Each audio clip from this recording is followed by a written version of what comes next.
السلام عليكم ورحمه الله تعالى وبركاته البنات، كي دايرين؟ لاباس عليكم؟ نتمنىكم تكونوا بخير وعلى خير. مرحبا بكم معايا اليوم في فيديو جديد. اليوم ان شاء الله غادي نحضر معكم واحد حريشات صغار كيجيو زوينين معمرين بالفرماج والزيتون. فرماج مثلث الصراحه راه كيجيو زوينين. غادي نبداو على بركه الله بالمقادير. عندنا هنا واحد نص كيلو ديال السميده رقيقه كيف ما كتشوفوا اللي غربلتها درتها في هذا البول. غادي نزيدوا عليها واحد الكويس ديال الزيت مخلط ما بين الزيت البلديه والزيت الروميه. غادي نخدموه على هذا الشكل. وديجا حيدنا واحد شويه ديال السميده باش نفندو فيها الحريشات. دابا غادي نبدا نبسبس هاد السميده مزيان على هذا الشكل كيف ما كتشوفوا.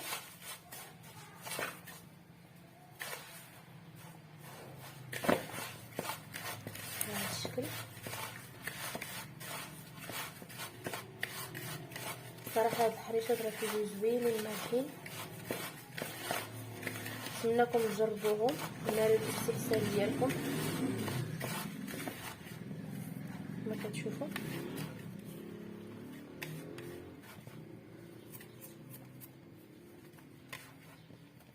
صافي دابا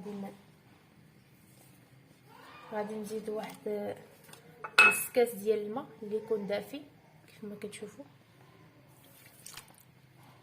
وعندي واحد الكاس ديال الحليب حتى هو اللي دفيته. غادي نزيدو على هذا الشكل.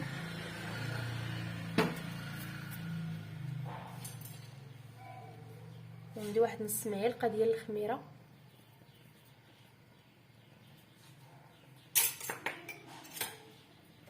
وعندي واحد المعلقه كبيره ديال السكر.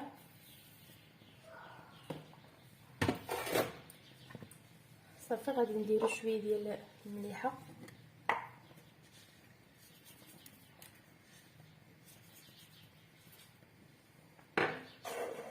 صافي غادي نزيدو واحد نص خميره حمراء. غادي نزيدو غير نصيص ديالها كما كتشوفوا. صافي وغادي نبدا نخلط على هذا الشكل. وغادي نزيدو هذاك الزيتون مقطع على هذا الشكل كيف ما كتشوفوا. الزيتون اللي قطعته قطع صغيره. صافي غادي نبدا نخلط الحريشات ديالي.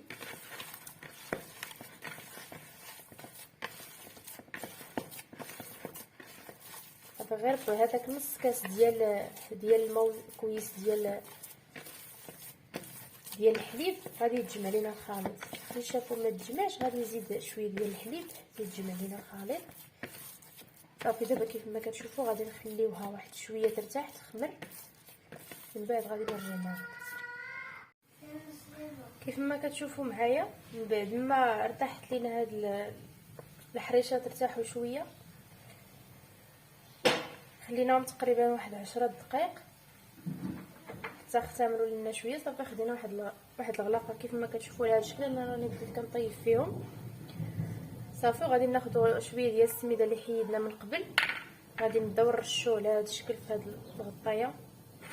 وهنا خديت شويه ديال الفرماج اللي قطعته كيف ما كتشوفوا معايا. فرماج مثلث ولا مربع اللي عندكم، قطعته على هذا الشكل صغيور. صافي دابا غادي نبدا ناخذ شويه كيف ما كتشوفوا معايا من الحريشات ديالي. غادي ندير فيهم شويه ديال الفرماج على هذا الشكل. صافي وغادي نبدا نسد عليهم.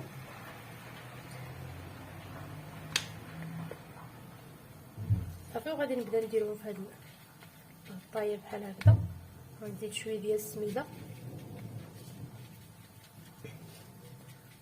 صافي وغادي ناخذ الشكل ديال الطايه على هذا الشكل كيف ما كتشوفوا بحال هكذا.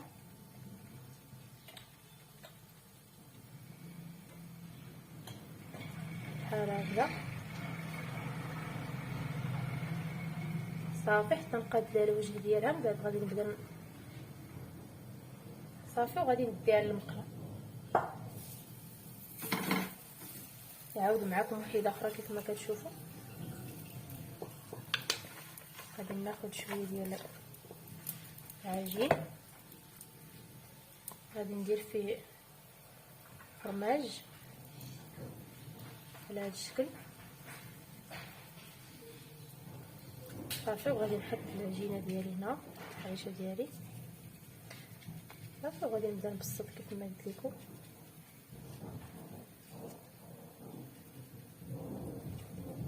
على هذا الشكل حتى تاخذ الشكل ديال الغطايه، يجيو شكل واحد قياس واحد. صافي وغادي تستمروا بحال هكذا. الصراحه راه كيجيو غزالين هاد الحريشات، نتمنىكم تجربوهم وتردوا عليا في الكومونتير كيفاش جاكم. صافي غادي نحيدها من الغطايه كما كتشوفوا، وغادي نديرها في المقله. صافي انا غادي نستمر على هذا الشكل كيف ما كتشوفوا حتى نسالي الحريشات ديالي، من بعد غادي نرجع معكم هانتوما غادي تشوفوا كيفاش كنطيبهم. كيف ما كتشوفوا معايا من بعد ما درتهم في المقله بداو كيتحمروا، راني بديت كنقلبهم. صراحه راه كيجيو زوينين كيف ما كتشوفوا. دير لهم على الشكل اللي بغيتو تحمروهم بهذا الشكل. صافي كديروا بحال هكذا بشي سباتيولا كتبداو تقلبوهم. صافي كتخليوهم يتحمروا على الجهه الاخرى. صراحه راه كيجيو زوينين، نتمنىهم يعجبوكم. وهذا هو الشكل النهائي ديال الحريشات ديالي اللي قدمت لكم اليوم كيف ما كتشوفوا بالزيتون والفرماج. نتمنىهم يعجبوكم وينالوا الاستحسان ديالكم. وما تنساوش تدخلوا عندي القناه وتشتركوا وفعلوا الجرس ليصلكم كل جديد، ولا فيديو قادم ان شاء الله. والسلام عليكم ورحمه الله تعالى وبركاته.